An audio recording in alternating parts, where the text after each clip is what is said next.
So we are live. You are watching the Operation Lockdown. Basically, it's a little podcast I put together to help me keep my sanity during this lockdown, and it's done pretty good. It's kind of given me a sense of purpose. So, yeah. So today we are going to talk with Daryl Marston. Daryl, I guess you could kind of explain who you are better than I can. So, what do you do? And who are Well, I you? mean, if anybody doesn't know who I am, I'm Daryl, the co-lead investigator of Ghost Hunters, the TV show, and I've been doing this for just over, well, around about 15 years. Yeah, I've been investigating. Started out just doing local haunts and things of that nature, and grew from there. Around 2011, I started my own team called Breaking Paranormal, and we were kind of spread out, through some couple different states. So we did a lot of traveling on the East Coast, investigating everywhere from like Kentucky all the way up to like Pennsylvania, New York, things of that nature. And we just grew, and I decided I wanted to get more into like the live streams and podcasts and things of that nature. So I started out on YouTube for about a year, and it had a moderate audience. It wasn't huge or anything, but I decided to move to like a podcast stream. I did that for a while. I didn't like the fact that there was no interaction. It was just you're hearing our voices. You couldn't see who's talking. So I reached out to Paranormal Warehouse, and Paranormal Warehouse was gracious enough, Mike and Chris, to bring us on. They liked the show, and it just blew up from there. And now I'm co-owner of it. So that's pretty damn cool. And I'm on Ghost Hunters, so it's a it's a big win-win on both sides there. Yeah, definitely. So what got you into this stuff, man? What got you into paranormal? Well, I was always interested in it as a kid, but there was no shows or anything on about it back then. I mean, you might have like the ones back in the 80s and 90s where it was basically a reenactment or something of a paranormal situation. And then when all the stuff came out in the early 2000s, and Ghost Hunters and some of the other ones, I got interested in it. I never thought about doing it. It was just fun to watch. And then I got invited to an investigation. It was around Halloween. It was a local team that was doing an investigation at Fort Delaware. And I got some free tickets for it or something. I can't remember. And it was me, my mother, my stepsister, and we went. And literally we got there, and there's about 100 people there. It was pretty wild. And they had a historical tour or a paranormal tour. Well, long story short, the lady who was running it said, hey, whoever wants to go on a historical tour, raise your hand. So literally like 95% of the room raised their hand for the historical tour. And then there's this little old guy sitting in the corner. He was the paranormal investigator, the ghost hunter. And he's like, anybody wants to go to ghost hunt, come with me. And like 5 of us stood up. It was the 3 of us and a couple that we didn't know. And we went, man, and I was hooked. I actually had my first experience that I can remember there. I actually saw a half-body apparition down in the casemate. And didn't tell anybody I saw it at the time because I thought they would think I was crazy. Being my first ghost hunt, and I'd see this, which we call the Holy Grail almost. And I was hooked, man. All I knew is when I left there, that's what I wanted to do. And I started doing it locally, just, like everybody does, the local haunts. And I met my girlfriend at the time, who's my wife now, and she loved, she never done it either. And she watched the shows. And so we started doing stuff like Gettysburg and things like that. It was just me and her. And it grew in 2011 when I started my own team, and we started doing a lot of really cool stuff, a lot of traveling, man. Which you're traveling on your own dime at that point, but it was pretty cool, and we had a great time, and just it grew, man. The podcast and the live streams what really got me where I'm at right now. Man, it's so crazy what YouTube can do for you. I mean, I have no idea if you even know who I am or not, but I'm like into the cryptozoology side of things and have been for probably, I don't know, 15 years or so. And YouTube is what put me here. Yeah, I've watched you live before, yeah. Oh, right on. Yeah. So I had my own TV show back on Discovery Channel a few years ago where we chased like weird cryptids and stuff like that into caves around the world. It was a lot of fun. Like I was the leader of the group, man. So it was cool. And the fact I got to travel and do all that stuff on TV was phenomenal, man. Like it was like the coolest thing ever. And YouTube got me there. So basically what happened, man, is like I decided one day that I wanted to be on TV, like legit. I was just like, I woke up one day, told my wife, I was like, I'm going to be on TV. And she was like, yeah, okay. And so I had a really good group. Yeah, man. I had a really solid group of friends around me that own some of like the most popular Bigfoot websites around, like Bigfoot Evidence, man. And they started putting my videos on there, and it just snowballed. And then one day I was like, yeah, man, I'm going to do something really crazy. That way I know I get on TV. So I hooked up with a friend of mine. He got a hold of a local butcher and got all of these dead animal heads. Like it was just the heads. And we basically drug. Oh, can you hear me? Hello? Hello? Can you hear me now? Oh, that's a drag. Can you hear me? Can you see me? Yeah, I can't hear you. Oh, sad times. I don't know if people can hear me or not. Can you hear me? Yeah, you just muted your mic. I can see it on your side.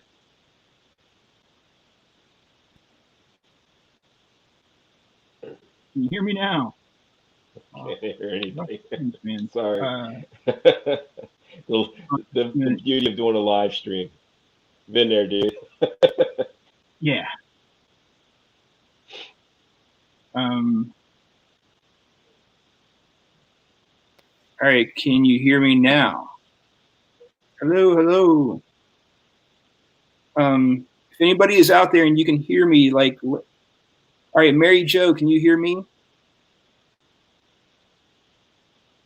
Hey, Mary Jo, can you hear me? Huh.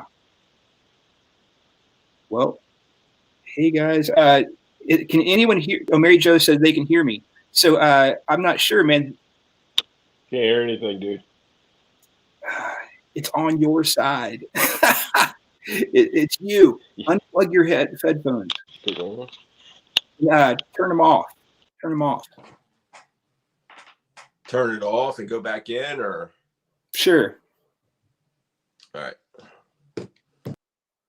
All right, so we just removed him from the stream. Evidently, everybody can hear me, but we couldn't hear him. So, yeah, Daryl's going to come back in and try it again. We were definitely having some issues with his audio earlier, but this is live TV. Like this is like what happens. So, anyway, we're going to wait for a second. Hopefully, he pops back in and our audio issues are solved. Yeah, John Giles says we can hear you both. Ken, yeah, I can hear you fine. So everybody's able to hear me. Hopefully he jumps back in here and we get this show on the road. Yeah, she's like, yeah, dead batteries on his headset. Yeah, well, yeah, possibly. Hard to say right now, but Ken Owen says they can hear us just fine. So hopefully he'll pop back in here in just a second. We were having some issues right before we got on with trying to get this squared away. But yeah. All right, brother. Hopefully you jump back in here soon. Definitely was something on his side, but again, this is like live stuff. This is the way it is. Jump back over there, see if he's there. Nope. Still not there. So, All right, I tell you what, Mary Jo, since, right.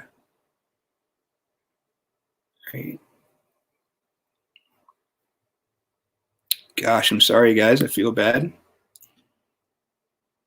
Yeah, it does happen. Yeah, it's kind of a drag, but we're doing the best we can here.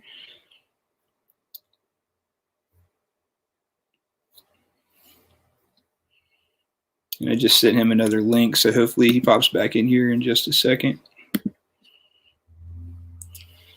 Hey, what's up, Nick?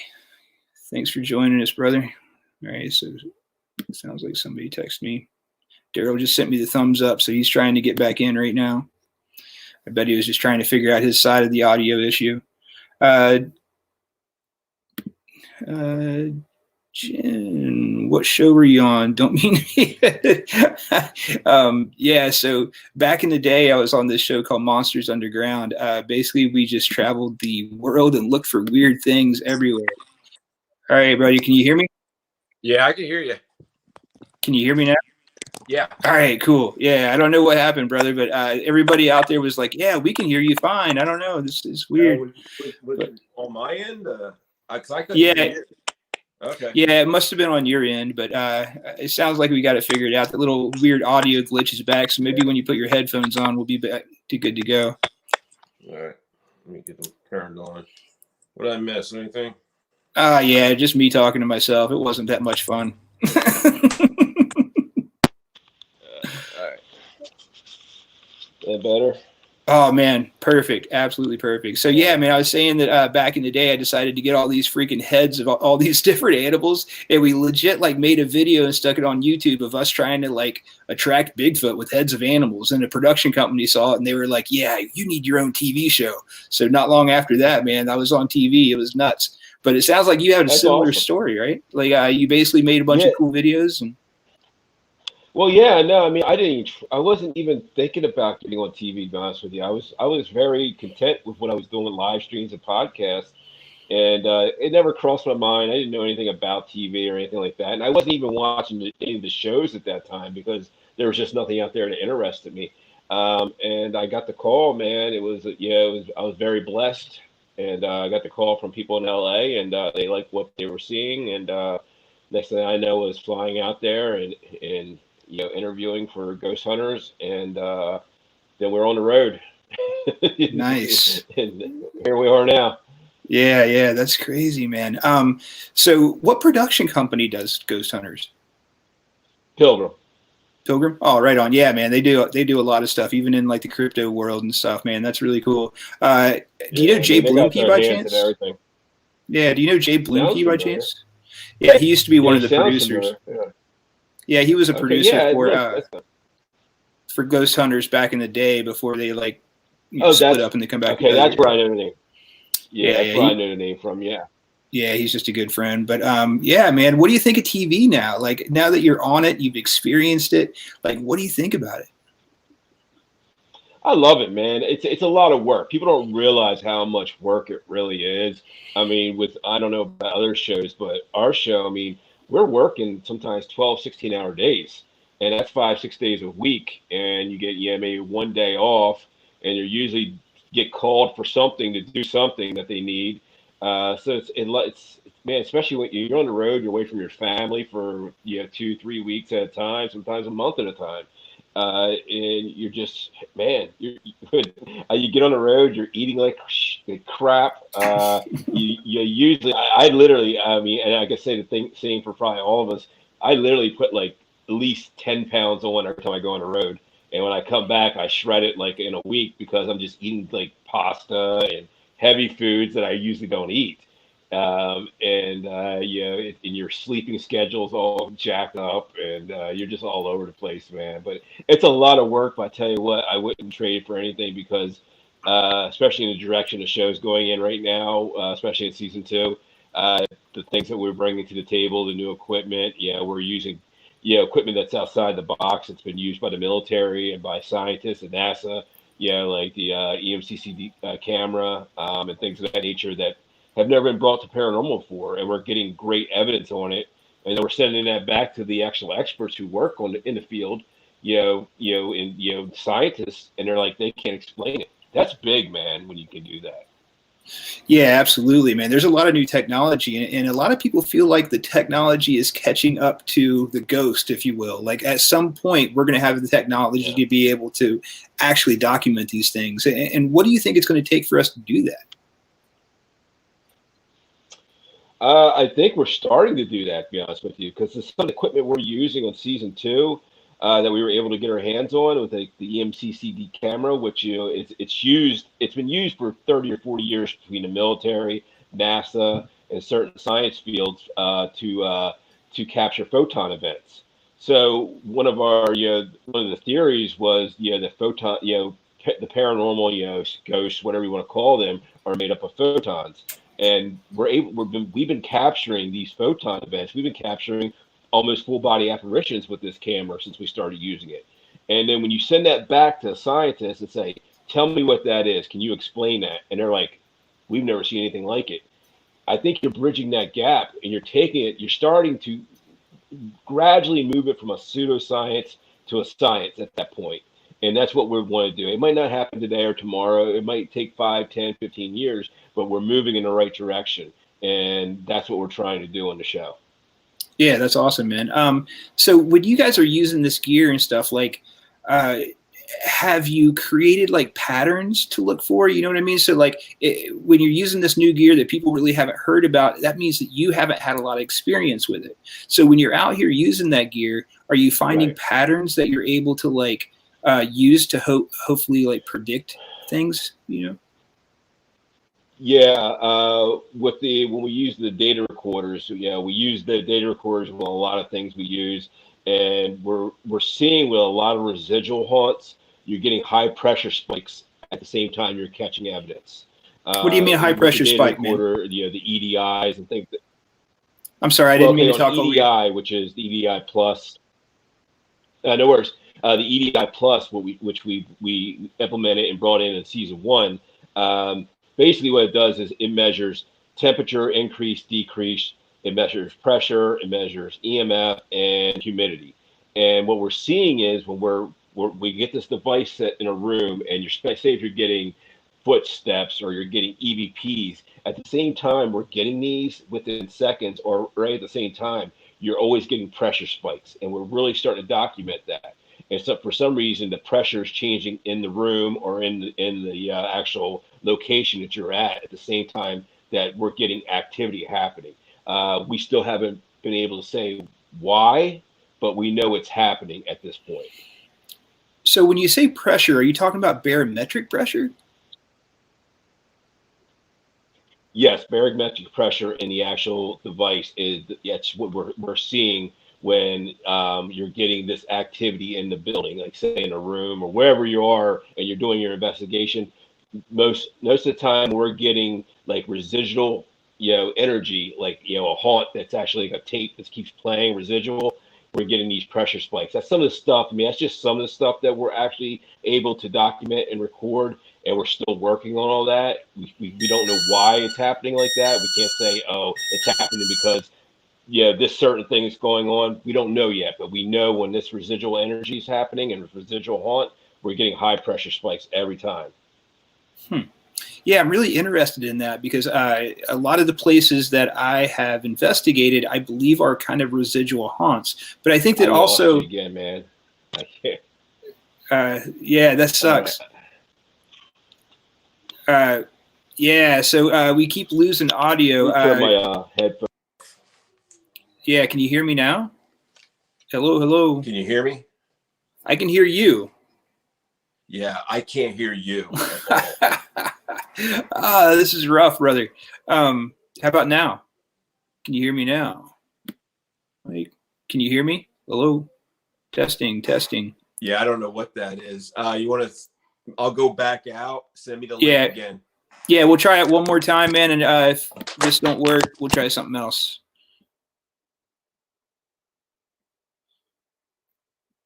All right, sorry guys, I apologize. I have no idea what's going on. It's really strange. Definitely have never had this happen before. But anyway, again, this is live. You got to roll with the punches and try to figure out what the heck to do sometimes. But yeah, this is definitely a drag. Never had this happen before. Yeah. That's a bummer. I was getting really into what we were talking about. It's pretty solid. Because I'm really interested in residual haunts because I definitely have investigated locations where I believe that's what's going on. But then we've had some intelligent things happen that definitely aren't these residual experiences. So I really just don't even know what to think at this point. Yeah, Davina's like, I can hear you on both sides, so it's really odd. It is really weird. So hopefully this thing will get working again. I sent him another link, and he is popping in now. So, yeah, so maybe not use the headphones this time and see if that works. I don't know. Yeah. Kicking me me out or something. I'm not sure what that is. Yeah, I was kind of wondering maybe the headphones are just like dying or something. I don't know. Strange. But yeah, man. So it sounds like you guys are really pushing the limits with the TV show and really trying to document things, which is super cool, man. You know, I haven't heard of the camera that you're talking about, and I don't even know how I feel about being able to track and see photons. I mean, that's weird. Dude, it's a complete new science for us too. We've been dealing with the camera since back in the fall when we first got it, and we're still learning it all. Brandon's the expert on that when it comes to that. Brandon Alvis from the show. But I tell you what, it's amazing, man, with the evidence we're capturing on it. I mean, if you watch the first 2 episodes that came out a few weeks ago, we used it on both of them, and it's crazy. And then we have this upcoming episode on next Wednesday night. We're in Alaska, and we used it there and caught some more amazing evidence, man. And it's just mind blowing. It really is. Yeah. So, who all was on your team? Who's all on this show? Well, you got Grant Wilson from the original Ghost Hunters. You got myself, Brandon Alvis, Mustafa Galilori, Brian Murray, Rochelle Stratton, and Kristen Lumen. Oh, wow. So each one of you have like a specific like skill? Well, yeah, title, skill, whatever you want to call it. We've all been in the paranormal for a long time. We've all got, some of us have 10 years, some of us have 15 years, 10-year. Grant's been doing it for 25 or 30 years himself. And Brandon's, he's the tech manager. He's the hands down best tech guy I've ever met. It blows your mind. And then you got Mustafa, who's more of the historian and investigator as well. He's really good at digging into the history of a location and finding out what's fact or fake. You got Kristen, who's been, she's more of the parapsychologist. She actually comes from that background. She was actually from Ghost Mind. I don't know if anybody remembers the show Ghost Mind that was on. She was on there, and she was on the original Ghost Hunters for a season. Then you got Brian and Rochelle, who come from their own group, their own team out in Illinois, Riverbend Paranormal, and they've been doing it. Brian's been doing it for 15, 16 years himself, and Rochelle probably about 10 years, and very amazing investigators as well. So, yeah. Cool. So, what's your favorite location that you've been to? On the show or just period? On the show. I would probably say I had a couple, to be honest with you. In season 1, I really liked Landall's Castle and Mohegan Castle in Ohio, and then Pampa, Texas, at Worley Hospital. And in season 2 would probably be Fort Stanton, and I would say Alaska. The episode is coming up next week. Amazing locations. Huh, yeah, I would love to go to Alaska and check that place out. A lot of things up there are just, I don't know, people just haven't explored it. It's just untouched. When they say it's the last frontier, it's the last frontier. Where we were, it was literally, you had to fly into Alaska for one thing, and then you had to take almost a 4-hour boat ride to get to where we had our actual location. So yeah, it was very, very remote. It was the end of the earth, man. And I tell you, you had either the indigenous people who live out there who were born and raised there, or you had people who are transplants, are just trying to get away from, the lower 48, man. And they like their privacy, but they're all great, man. Everybody's very nice. It was a great little town, Haines, Alaska, very remote, and it's its own world, man. It's funny. Its own little world out there. Nice. So I also wanted to know a little bit more about, like, I'm jumping off subject a little bit, but I read in your bio that you're a firearms instructor. I'd like to know about that, like where that comes from and how that fits into what you're doing now. Well, it was what I did for a living. I mean, before Ghost Hunters, that's where it comes from. And as far as it's just, as far as paranormal investigating, it really doesn't have a whole lot to do with it, of course, except for you just have to be, it's more of a what's the word I'm looking for when it comes to being a firearms instructor, which is you have to be very very safe. You need to be. There's a lot that goes into being a firearms instructor because you don't want somebody to blow their head off. But it doesn't have a whole lot to do with the paranormal. Plus, I owned a contracting company as well, which had, for me, helped me in the paranormal a lot due to the fact I know, I used to do restoration work, which in restoration work, we were doing fire and flood restoration, where you're rebuilding a house basically that's either burnt down or was flooded or whatever, and the ins and outs of a property. The sounds a house makes with the mechanical, the electric, HVAC, whatever you got going on. Just the building settling or creaking or whatever, and you're able to debunk a lot. You really are when you go into some of these cases, and a lot of that you don't see on the show because they just don't have time to show it. But we'll be doing the actual tour with the client. It'll be Brandon and myself. And they'll say, "Oh, we heard the steps creaking at this time." And the first thing that pops in my head when you hear stuff like that is, okay, the building's settling, or the temperature is changing in the building, and it's acclimating to the temperature. So there's a lot. You got to kind of you put it through the ringer when you're doing the debunking and things of that nature. But sometimes, I'll tell you the truth, man, sometimes you can't debunk it, and then you find out it is something paranormal or something you can't wrap your head around. Yeah. Personally, I can see how they can definitely kind of go together because firearms, you have a certain protocol that you have to go through. You have I don't know, we called it sports in the Army, and so you have to be very methodical in how you do what you do. And I think that calm head too. In a situation, we were taught, when I was going to classes to become a firearms instructor, there's different zones. You got white, yellow, orange, and red zones, and you have to be in the zone. You always have to be in the yellow zone, where you always got your head on a swivel, and you're always knowing what's going on around you at all times. And that's one thing that does help me in the paranormal. I'm always when I'm in a location and I'm just listening. And a lot of times people ask us, why on the show do you guys whisper when you're in an investigation? Because we're actually trying to hear what's going on around us. If you're talking too loud and you're goofing off and stuff, a lot of times you miss things, and you don't want to miss anything. You want to hear, if a door downstairs opens and closes. We've had that happen many times. We'll be on investigation. We'll have cameras set up around the house, and we'll be upstairs investigating, and all of a sudden on camera, when you go back and review your evidence, you see a door open and close, and you didn't even hear it in the moment because you were talking too loud or whatever you were doing. So it's one of the things that really helps us, with the whispering part and things of that nature. But it's like I said, going back to being a firearms instructor, just having your head on a swivel, man, and knowing the different zones and keeping your head straight and concentrating on what's going on, keeping your eye on the target. Yeah, absolutely. It's essentially the same, but it's not, but they definitely have things I think kind of go together, but yeah, it's super crazy.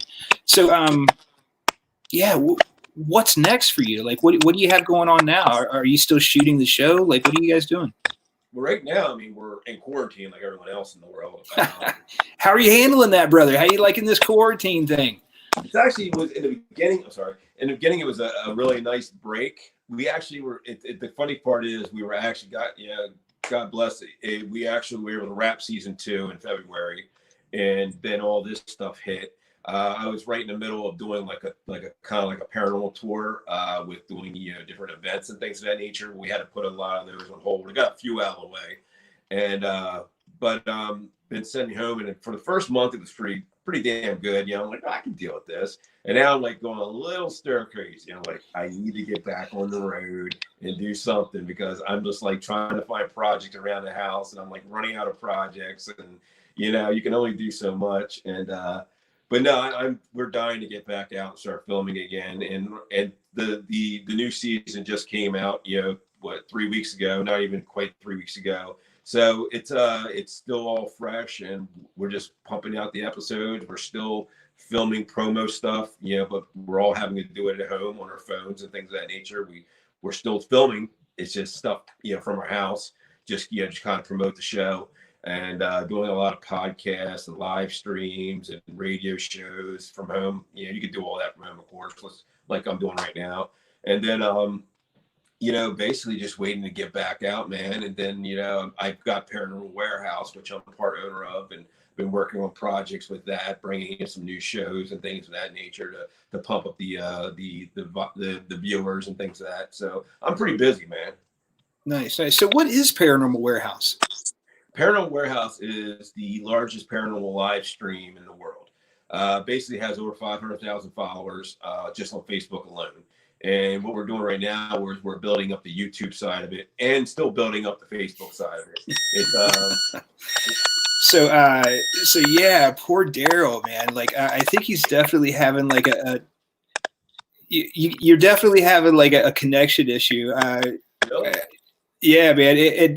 Because you just dropped out completely. So I think that like weird sound. I saw you freeze up. I could hear you talking. But yeah. Froze. That's weird. Yeah, I'm pretty sure it's on your side, but I think it might have to do with all the freaking people on the internet right now and all the people. It's crazy you say that because we're talking about Paranormal Warehouse. They're having a lot of problems because there's so many people streaming Netflix and Hulu and things of that nature right now. A lot of the live feeds are just buffering, man. They come on and they'll just freeze up for like 5 minutes and they'll jump back in. It's weird, man. We've had that a lot in the last month. Yeah. Yeah. So with Paranormal Warehouse, you guys like, yeah, the sound is really bad. We lost you when you were trying to explain about Paranormal Warehouse, and I really think that's important. And my audio when I talk is really messed up. So if you can elaborate what that's about. Yeah, I mean, Paranormal Warehouse basically is the largest paranormal live stream in the world. It's got over 500,000 followers on Facebook alone, and it's growing every day. And what it is, it's a live stream. People, do podcasts, they do live streams, they do YouTube series, everything on there. And it's basically open to paranormal teams. We allow them to come on and run their shows weekly or bi-weekly or 2 or 3 times a week. And right now, since I came on board, what I'm doing is I'm trying to take it to the next level and build it more like a network where there's actually time slots and things of that nature. So that's where I'm at right now with it. I'm just new to it. I've only been partner for less than a week now, and I've got a bunch of ideas on the table. We have a bunch of stuff we're going to put out next week, different flyers and things of that nature, but we are going to be looking for new live streams and new podcasts to come on there and make their mark.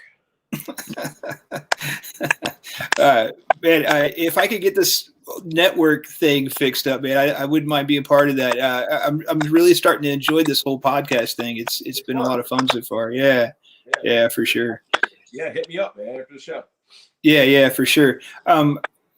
Yeah, I think I'm going to cut this thing pretty short because we're definitely having some like technical difficulties. But man, I would love to get you back on because I really want to really question the heck out of you, man. Like, I think that you have a really cool background. I think you're an interesting guy, man, and you're doing some really interesting stuff. But I'm going to go ahead and cut it short just because it's pretty rough. But can you tell people where they can contact you and where they can find you and how they can, follow what you're doing? Yeah. You can go www.darylmarston.com is my website. You can go on there. I merch and things on the website. Paranormalwarehouse.com. Yeah, and we have a merch store on there as well. You can contact me through there. And all my social media is under like Twitter, Facebook, Instagram. It's all under Daryl Marston. You hit it, I pop right up. And you can message me on Facebook, Instagram, or on Twitter, and I'll answer you. I'm one of the few guys out there that will actually answer you back as soon as possible. Yeah, you're not like some robot. Ask Bill. He hit me up last night about this, and I got right back to you, didn't I? Yeah, absolutely, man. I literally jumped off a podcast and got the message. I said, okay, yeah, let's do it. I did 2 podcasts yesterday. That's killer, man. Well, I definitely want to get you back on here. I really want to talk more in depth with you and get a feel for what you are really about and where you plan on going with all this stuff. But yeah, thanks a lot for coming on, man. And I will definitely get back to you. All right, yeah, man. Give me a shout out. I'll talk to you later on, brother. Yeah, bye. All right, man.